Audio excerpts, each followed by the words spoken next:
Chapitre 86. Allez enseigner toutes les nations. N'ayant plus qu'un degré à gravir pour s'asseoir sur son trône céleste, le Christ donna ses ordres aux disciples. Tout pouvoir m'a été donné dans le ciel et sur la terre. Allez, faites de toutes les nations des disciples. Allez dans le monde entier et prêchez l'Évangile à toute la création. Ces paroles furent répétées plusieurs fois pour que les disciples en saisissent la signification.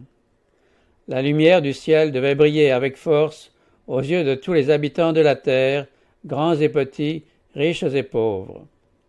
En collaboration avec le Rédempteur, les disciples devaient travailler au salut du monde. L'ordre avait déjà été donné aux 12 quand le Christ s'était montré à eux dans la chambre haute, mais il fut renouvelé devant un plus grand nombre d'auditeurs. Sur une montagne de la Galilée eut lieu une grande assemblée à laquelle assistèrent tous les croyants qui avaient pu se rendre au rendez-vous fixé par Jésus avant sa mort. L'ange qui s'était montré près du tombeau avait rappelé aux disciples la promesse que Jésus avait faite de les rejoindre en Galilée, et celle-ci fut répétée aux croyants qui se trouvaient rassemblés à Jérusalem pendant la semaine de Pâques, et grâce à eux, elle fut portée à beaucoup d'isolés qui s'affligeaient au sujet de la mort du Seigneur. Tous attendaient cette rencontre avec la plus grande impatience. Ils arrivaient de toutes les directions, par des chemins détournés, pour éviter les soupçons des Juifs envieux. Le cœur en suspens, ils s'entretenaient des nouvelles qu'ils avaient reçues concernant le Christ. Au moment fixé, 500 croyants environ, anxieux d'apprendre tout ce qui avait rapport au Christ après sa résurrection, se trouvaient rassemblés par petits groupes sur le flanc de la montagne. Les disciples passaient des uns aux autres, racontant ce qu'ils avaient vu et entendu de Jésus et leur expliquant les Écritures comme lui les leur avait expliquées. Thomas faisait le récit de son incrédulité et disait comment ses doutes avaient été dissipés. Tout à coup, Jésus se montra au milieu d'eux. Personne n'aurait su dire d'où et comment il était venu. Plusieurs des assistants ne l'avaient jamais vu auparavant, mais ses mains et ses pieds portaient les marques de la crucifixion. Son aspect était divin. Quand ils le virent, ils l'adorèrent. Pourtant, quelques-uns doutaient. Il en sera toujours ainsi. Il en est qui ont de la peine à exercer leur foi. Ils se placent toujours du côté du doute. L'incrédulité leur fait perdre un grand avantage. C'est la seule fois que Jésus se montra à une telle quantité de croyants après sa résurrection. Il vint et leur dit « Tout pouvoir m'a été donné dans le ciel et sur la terre. » Les disciples l'avaient adoré avant qu'il eût ouvert la bouche, mais ces paroles, tombant des lèvres que la mort avait fermées, produisaient en eux un tressaillement singulier. Il était maintenant le Sauveur ressuscité. Plusieurs l'avaient vu se servir de sa puissance pour guérir des malades et chasser des démons. Ils le croyaient en possession d'un pouvoir capable d'établir un royaume à Jérusalem, de vaincre toutes les résistances et de dominer même sur les éléments. Il avait apaisé les eaux agitées, il avait marché sur les vagues écumantes, il avait rappelé des morts à la vie. Il affirmait maintenant que tout pouvoir lui était donné. Ces paroles élevaient les esprits de ses auditeurs jusqu'aux choses célestes et éternelles et leur donnaient la plus haute idée de sa dignité et de sa gloire. Sur la montagne, le Christ annonça que son sacrifice en faveur des hommes était complet et définitif. Les conditions de la propitiation avaient été réalisées, l'œuvre pour laquelle il était venu dans le monde était accomplie. Il se dirigeait vers le trône de Dieu et il allait recevoir les honneurs des anges, des principautés et des puissances. Entré dans son œuvre de médiation et revêtu d'une autorité illimitée, il donnait cet ordre aux disciples « Allez, faites de toutes les nations des disciples, baptisez-les au nom du Père, du Fils et du Saint-Esprit, et enseignez-leur à garder tout ce que je vous ai prescrit. Et voici, je suis avec vous tous les jours, jusqu'à la fin du monde. » Le dépôt sacré de la vérité avait été confié au peuple juif. Mais, sous l'influence du pharisaïsme, celui-ci était devenu le plus exclusif et le plus fanatique de tous les peuples. Le vêtement, les coutumes, les cérémonies et les traditions empêchaient les prêtres et les chefs d'être la lumière du monde. La nation juive ne voyait rien en dehors d'elle. Le Christ chargea ses disciples de prêcher une foi et un culte qui n'auraient rien de l'esprit de caste ou de clocher et qui s'adapteraient à tous les peuples, à toutes les nations, à toutes les classes de la société. Avant de quitter ses disciples, le Christ leur exposa clairement la nature de son royaume. Il leur rappela ce qu'il leur avait déjà dit à ce sujet, qu'il était venu établir non pas un royaume temporel, mais un royaume spirituel. Il ne se proposait pas de régner sur le trône de David en roi terrestre. Une fois de plus, il ouvrit devant eux les Écritures, leur montrant que tout ce qu'il avait enduré avait été préordonné dans le ciel, dans les conseils tenus entre le Père et lui-même.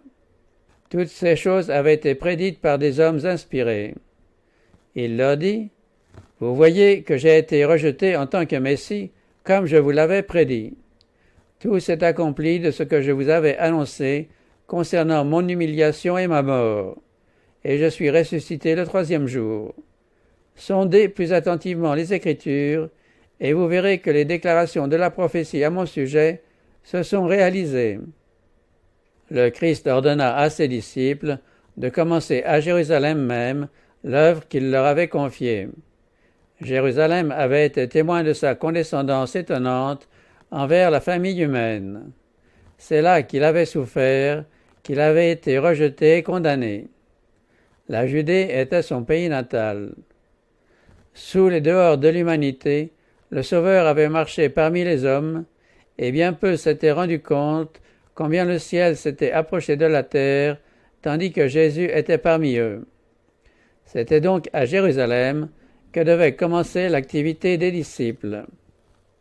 En pensant à tout ce que le Christ avait souffert en cet endroit, et à ses vains efforts, les disciples auraient pu réclamer un champ d'action plus prometteur. Mais ils acceptèrent de cultiver le terrain là où le Maître avait répandu la semence de la vérité. Cette semence lèverait et donnerait une moisson abondante. L'envie et la haine des Juifs susciteraient la persécution contre les disciples. Mais le Maître avait passé par là, et eux ne devaient pas l'éviter. La grâce devait être offerte en tout premier lieu aux meurtriers du Sauveur. À Jérusalem, bien des personnes croyaient à Jésus en secret, et beaucoup d'autres furent trompés par les prêtres et les chefs. L'Évangile devait leur être présenté. Un appel à la repentance leur serait adressé. Il fallait établir clairement cette vérité admirable que la rémission des péchés ne peut être obtenue que par le Christ. C'est alors que Jérusalem était encore sous le coup des événements survenus pendant les dernières semaines que la prédication de l'Évangile serait le plus efficace. Mais l'œuvre ne devait pas s'arrêter là. Elle s'étendrait jusqu'aux dernières extrémités de la terre. Le Christ dit aux disciples, « Vous avez été témoins de ma vie de renoncement en faveur du monde. Vous avez vu mes travaux au milieu d'Israël. Bien qu'il n'ait pas voulu venir à moi pour avoir la vie, bien que les prêtres et les chefs m'aient fait ce qu'ils ont voulu et m'aient repoussé, selon ce que l'Écriture avait annoncé, il leur sera encore donné une occasion d'accepter le Fils de Dieu. Vous avez vu comment je reçois tous ceux qui viennent à moi en confessant leurs péchés. Je ne jetterai point dehors celui qui vient à moi. Tous ceux qui le voudront pourront être réconciliés avec Dieu et obtenir la vie éternelle. À vous, mes disciples, je confie ce message de miséricorde. Il doit être communiqué à Israël tout d'abord, puis à toute nation, langues et peuples. Il doit être donné aux Juifs et aux païens. Tous ceux qui croiront devront être réunis en une seule Église. Le don du Saint-Esprit devait communiquer aux disciples une puissance extraordinaire. Leur témoignage serait confirmé par des signes et des prodiges. Des miracles allaient être accomplis, non seulement par les apôtres, mais aussi par ceux qui recevraient leur message. Jésus dit, « En mon nom ils chasseront les démons, ils parleront de nouvelles langues, ils saisiront des serpents, s'ils boivent quelque breuvage mortel, il ne leur fera point de mal, ils imposeront les mains aux malades, et ceux-ci seront guéris. » À cette époque, on se servait fréquemment du poison. Des hommes sans scrupules n'hésitaient pas à se débarrasser, par ce moyen, de ceux qui gênaient leurs ambitions. Jésus savait que la vie de ses disciples se trouverait en péril. On croirait rendre un service à Dieu en mettant à mort ses témoins. C'est pour cela que le Sauveur leur promit sa protection contre le danger. Les disciples devaient exercer la même puissance que Jésus et, comme lui, guérir toute maladie et toute infirmité parmi le peuple. En guérissant en son nom ceux qui étaient atteints de maladies corporelles, il montrerait qu'il a le pouvoir de guérir les âmes. Un nouveau don leur fut également promis. Ils allaient recevoir la faculté de prêcher à toutes les nations dans leurs langues respectives. Bien que les apôtres et leurs collaborateurs fussent des hommes sans instruction, grâce à l'effusion de l'Esprit qui eut lieu le jour de la Pentecôte, ils apprirent, soit qu'ils s'exprimassent dans leur propre langue ou dans un idiome étranger, à parler un langage pur, simple et correct. Tel fut l'ordre que Jésus donna aux disciples. Il fit tout ce qui était nécessaire pour assurer la continuation de son œuvre, et il en garantit le succès. Aussi longtemps qu'ils obéiraient à sa parole et travailleraient en communion avec lui, ils n'essuieraient point d'échec. Allez auprès de toutes les nations, leur dit-il. Allez jusqu'aux extrémités du monde habité, et sachez que ma présence vous accompagnera partout. Travaillez avec foi, avec confiance, car je ne vous abandonnerai jamais. L'ordre donné par le Sauveur s'adresse à tous les croyants jusqu'à la fin des temps. C'est une erreur fatale de s'imaginer qu'il appartient au seul ministre consacré de travailler au salut des âmes. Tous ceux qui ont reçu l'inspiration céleste sont associés à l'Évangile. Tous ceux qui reçoivent la vie de Christ sont mis à part pour travailler au salut de leurs semblables. C'est en vue de cette œuvre que l'Église a été établie, et tous ceux qui entrent dans l'Église s'engagent solennellement par là à devenir des collaborateurs du Christ. L'Esprit et l'Épouse disent « Viens », que celui qui entend dise « Viens ». Quiconque entend l'appel doit le répéter. Quelle que soit la vocation terrestre d'un homme, sa première préoccupation devrait être de gagner des âmes au Christ. Même s'il n'est pas capable de parler à des foules, il peut travailler auprès des individus, leur communiquer les instructions du Seigneur. Leur ministère ne consiste pas exclusivement dans la prédication. Ils exercent aussi un ministère, ceux qui soulagent les malades et les souffrants, qui viennent en aide aux nécessiteux, qui adressent des paroles de consolation aux découragés et aux faibles dans la foi. Au près et au loin, il y a des âmes écrasées par le sentiment du péché. Ce ne sont pas les difficultés, les peines ou la pauvreté qui dégradent l'humanité. C'est le péché, c'est le mal. Voilà ce qui produit du malaise et du mécontentement. Le Christ désire que ses serviteurs portent secours aux âmes atteintes par la maladie du péché. Les disciples devaient entreprendre leur œuvre à l'endroit même où ils se trouvaient. Le champ le plus dur et le moins propice ne devait pas être abandonné. De même aussi, chaque ouvrier du Christ doit commencer là où il est. Il peut y avoir, dans nos propres familles, des âmes qui ont besoin de sympathie et qui soupirent après le pain de vie, des enfants à élever pour le Christ. Il y a des païens à nos portes. Accomplissons fidèlement la tâche la plus proche. Ensuite, étendons nos efforts à mesure que la main de Dieu nous conduit. Il peut sembler parfois que ceux-ci soient limités par les circonstances, mais s'ils sont accomplis avec foi et avec soin, où que l'on se trouve, l'effet en sera ressenti dans les parties du monde les plus éloignées. Quand le Christ était sur la terre, son action paraissait confinée dans un champ restreint. Néanmoins, des multitudes de tout pays entendirent son message. Souvent, Dieu emploie les moyens les plus simples pour obtenir les résultats les plus importants. Il entre dans ses plans que chaque partie de son œuvre dépende des autres parties. C'est comme une roue dans une roue, tout le mécanisme fonctionnant d'une manière harmonieuse. L'ouvrier le plus humble, poussé par le Saint-Esprit, touchera des cordes invisibles dont les vibrations se répercuteront jusqu'aux extrémités de la terre et dans l'éternité. Il ne faut pas perdre de vue le commandement, aller dans le monde entier. Nous sommes invités à lever les yeux vers les pays lointains. Le Christ renverse les murs de séparation, les préjugés nationaux qui divisent les peuples, et nous enseigne à aimer la famille humaine tout entière. Il élève les hommes au-dessus du cercle étroit tracé par leur égoïsme. Il supprime les frontières et les distinctions de classe. Il ne fait aucune différence entre voisins et étrangers, entre amis et ennemis. Il nous apprend à reconnaître un frère en tout être nécessiteux et à considérer le monde comme notre champ d'activité. Quand le Sauveur eut dit « Allez, faites de toutes les nations des disciples », il ajouta « Voici les signes qui accompagneront ceux qui auront cru. En mon nom, ils chasseront les démons, ils parleront de nouvelles langues, ils saisiront des serpents.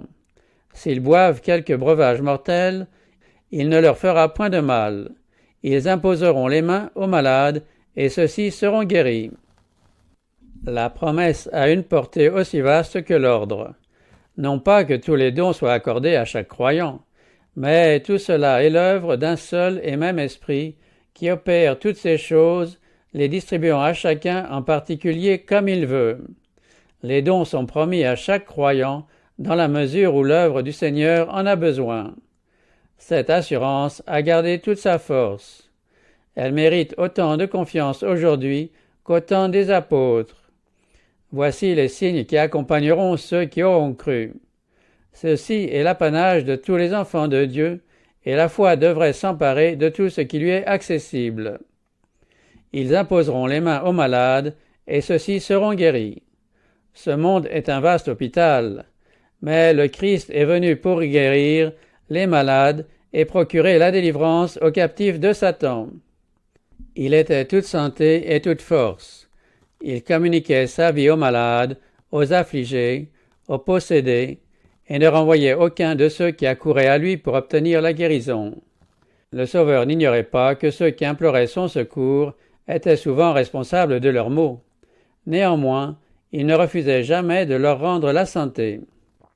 Quand une vertu sortait du Christ et se communiquait à ces pauvres âmes, elles étaient convaincues de péché, et plusieurs étaient délivrés de leurs maladies spirituelles, aussi bien que de leurs maladies physiques. L'Évangile possède toujours la même puissance. Pourquoi donc ne serions-nous pas témoins aujourd'hui des mêmes résultats? Le Christ ressent le contre-coup des malheurs de tous ceux qui souffrent. Lorsque de mauvais esprits tourmentent un corps humain, il éprouve les effets de la malédiction. Si la fièvre dessèche le courant de la vie, il ressent une intense souffrance. Il est tout aussi désireux de guérir les malades aujourd'hui qu'il ne l'était quand il vivait sur la terre. Les serviteurs du Christ sont ses représentants et ses instruments de travail. Par leur intermédiaire, il désire exercer son pouvoir guérisseur. Par sa façon de guérir, le Sauveur voulait instruire ses disciples. Il oignit un jour les yeux d'un aveugle avec de la boue et lui dit « Va te laver au réservoir de Siloé ». Il y alla, se lava, et quand il revint, il voyait. Cette cure était l'effet de la puissance du grand guérisseur. Il y a cependant lieu de remarquer que le Christ s'est servi des moyens de la nature. Bien qu'il n'ait pas encouragé l'usage des médicaments, il a sanctionné l'emploi des remèdes simples et naturels. Bon nombre des affligés qui obtenaient la guérison entendaient le Christ leur dire « Ne pêche plus de peur qu'il ne t'arrive quelque chose de pire ». Jésus montrait par là que la maladie est la conséquence de la transgression des lois divines, aussi bien naturelles que spirituelles. On ne verrait pas tant de misère dans le monde si les hommes vivaient en harmonie avec le plan du Créateur. Le Christ avait été le guide et l'instructeur de l'ancien Israël, à qui il avait enseigné que la santé est le fruit de l'obéissance aux lois de Dieu. Le grand médecin qui guérissait les malades en Palestine avait parlé à son peuple du haut de la colonne de nuée pour lui dire ce qu'il devait faire et ce que Dieu ferait pour lui. Si tu écoutes la voix de l'Éternel ton Dieu, dit-il, si tu fais ce qui est droit à ses yeux, si tu prêtes l'oreille à ses commandements, et si tu observes toutes ses lois, je ne t'infligerai aucun des maux dont j'ai accablé l'Égypte, car je suis l'Éternel qui te guérit. Le Christ donna à Israël des instructions détaillées sur la manière de vivre, et il lui fit cette promesse, « L'Éternel éloignera de toi toute maladie. » Aussi longtemps que les Israélites se conformèrent aux conditions prescrites, cette promesse s'accomplit pour eux. Nul dans ces tribus ne fut arrêté par la maladie. Ces enseignements sont aussi pour nous. Quiconque veut conserver sa santé doit remplir les conditions. Nous devrions tous connaître ces conditions. Le Seigneur ne veut pas que nous ignorions ses lois, soit naturelles, soit spirituelles. Nous devons collaborer avec Dieu en vue de rendre la santé au corps aussi bien qu'à l'âme. Notre devoir est d'enseigner comment on peut préserver et recouvrer la santé. Nous devrions appliquer les remèdes que la nature nous offre et diriger l'esprit des malades vers celui qui seul peut les guérir. Notre œuvre consiste à apporter au Christ, sur les bras de la foi, tous ceux qui souffrent en leur apprenant à se confier au grand guérisseur, à s'appuyer sur sa promesse et à prier en vue d'obtenir la manifestation de son pouvoir. La guérison est l'essence même de l'Évangile. Le Sauveur veut que nous exhortions les malades, les désespérés et les affligés à se servir de sa puissance. La puissance de l'amour inspirait toutes les guérisons du Christ, et ce n'est que dans la mesure où nous partageons cet amour, par la foi, que nous pouvons servir d'instrument à son œuvre. Si nous négligeons la communion vivante avec le Christ, nous ne serons pas à même de transmettre au monde le courant de l'énergie vivifiante. Dans certains endroits, le Sauveur lui-même n'a pu faire beaucoup de miracles à cause de l'incrédulité des habitants. De même, aujourd'hui, cette incrédulité sépare de son divin assistant l'Église qui saisit trop faiblement les réalités éternelles. Dieu est déçu en voyant notre manque de foi et sa gloire en est amoindrie. C'est dans l'accomplissement de l'œuvre du Christ que l'Église peut compter sur sa présence. Allez, dit-il, faites de toutes les nations des disciples, et voici je suis avec vous tous les jours jusqu'à la fin du monde. L'une des premières conditions à remplir pour recevoir la puissance de Jésus, c'est de prendre sur soi son joug. La vie même de l'Église dépend de la fidélité avec laquelle elle se conforme à l'œuvre du Seigneur. Négliger celle-ci, c'est se préparer inévitablement à un état de faiblesse spirituelle et de décadence. Où il n'y a pas une activité intense au service d'autrui, l'amour décline et la foi s'affaiblit. Il entre dans les intentions du Christ que ses ministres enseignent à l'Église à faire un travail évangélique. Les membres doivent apprendre à chercher et sauver ce qui est perdu. Mais est-ce bien là l'œuvre qu'ils accomplissent? Hélas, combien peu s'efforcent de ranimer une étincelle de vie dans une Église prête à mourir? Combien peu d'Églises sont soignées comme des agneaux malades par ceux qui devraient s'occuper de rechercher les brebis perdues? Et pendant ce temps, des millions d'âmes périssent sans Christ. L'amour de Dieu s'est ému jusque dans ses profondeurs insondables pour le bien des hommes, et les anges s'étonnent de trouver si peu de gratitude chez ceux qui ont été les objets d'un si grand amour, de voir combien peu l'amour de Dieu est apprécié parmi les hommes. Le ciel s'indigne de voir les âmes humaines négligées. Voulons-nous savoir ce qu'en pense le Christ? Quels seraient les sentiments d'un père ou d'une mère dont on aurait laissé périr l'enfant dans le froid et la neige alors qu'on eût pu le sauver? Quelle douleur! Quelle indignation! Ne flétrirait-il pas ces meurtriers? Les souffrances d'un homme sont celles d'un enfant de Dieu, et ceux qui ne tendent pas une main secourable à leurs semblables en péril s'attirent la juste colère de l'agneau. Au jour du grand jugement, le Christ dira à ceux qui prétendent lui appartenir mais qui se seront montrés indifférents à l'égard de leurs frères nécessiteux. Je ne sais pas d'où vous êtes. Éloignez-vous de moi, vous tous qui commettez l'injustice. En donnant ces ordres aux disciples, le Christ ne s'est pas contenté de décrire leurs tâches, mais il leur a aussi donné le message qu'ils devaient annoncer. Enseignez au monde, dit-il, à garder tout ce que je vous ai prescrit. Les disciples devaient enseigner ce que le Christ avait enseigné, non seulement ce qu'il a dit personnellement, mais aussi tout ce qu'il a enseigné par les prophètes et les docteurs de l'Ancien Testament. Tout enseignement humain est exclu. Il n'y a de place ni pour la tradition, ni pour les théories et les conclusions humaines, ni pour une législation ecclésiastique. La loi et les prophètes, avec le récit destiné à conserver le souvenir de ses paroles et de ses actes, voilà le trésor confié aux disciples pour qu'ils le transmettent au monde. Le nom du Christ est leur mot de passe, leur signe de distinction, leur trait d'union, la légitimation de leur conduite et la source de leur succès. Rien de ce qui ne porte pas sa signature ne doit être reconnu dans son royaume.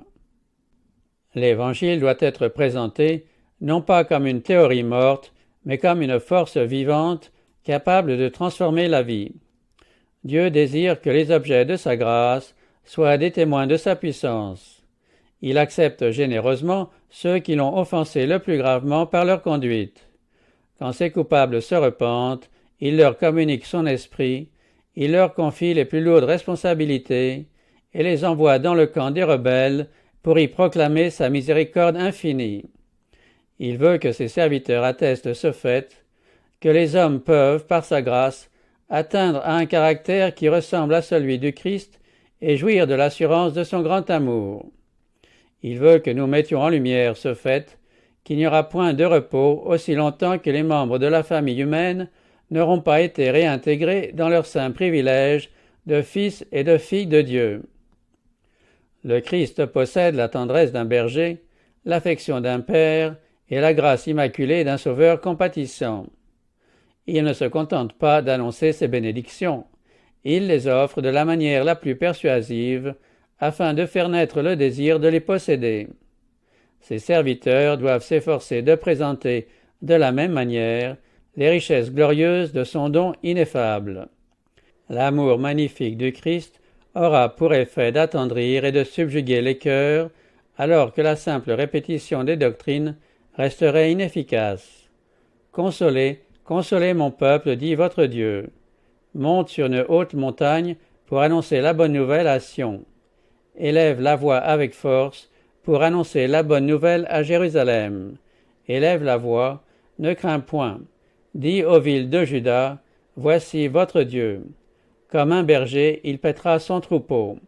Il recueillera les agneaux entre ses bras et les portera dans son sein. Parlez de celui qui se distingue entre 10 000 et dont la personne est pleine de charme. Des mots ne suffisent pas pour cela. Nous devons le refléter dans notre caractère et le manifester dans notre vie. Le Christ pose pour que son portrait soit reproduit en chacun de ses disciples.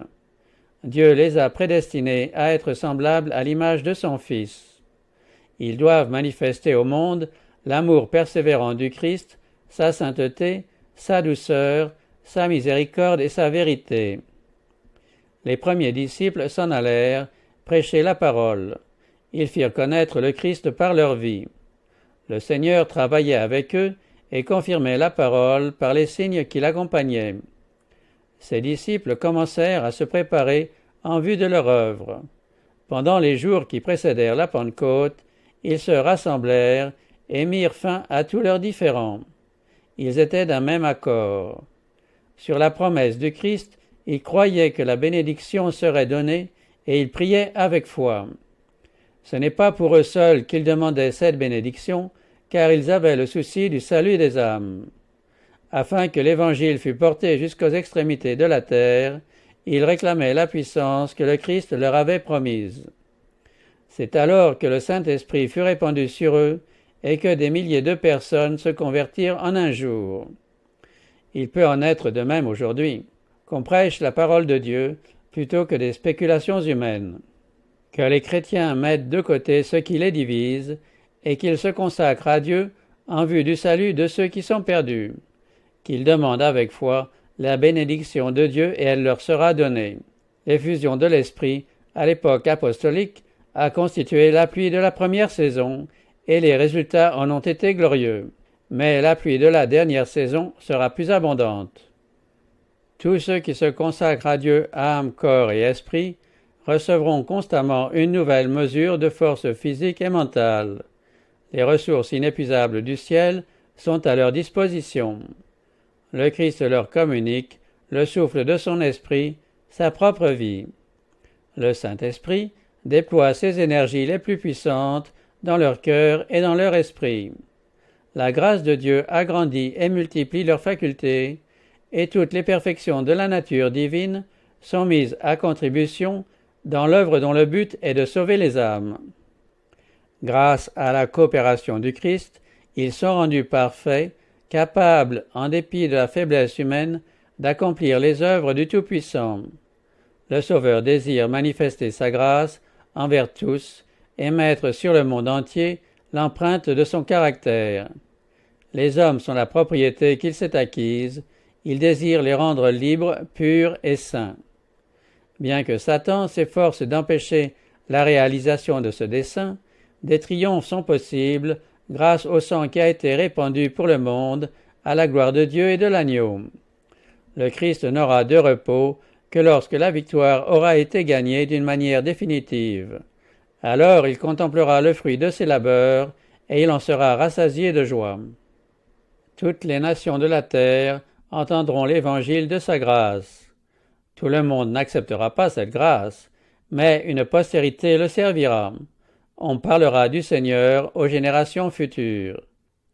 Le règne, la domination et la souveraineté des royaumes qui sont sous tous les cieux seront accordés au peuple des saints du Très-Haut, et la terre sera remplie de la connaissance de l'Éternel, comme le fond de la mer est rempli par les eaux qui le couvrent. On craindra le nom de l'Éternel depuis l'Occident, et sa gloire depuis le soleil levant.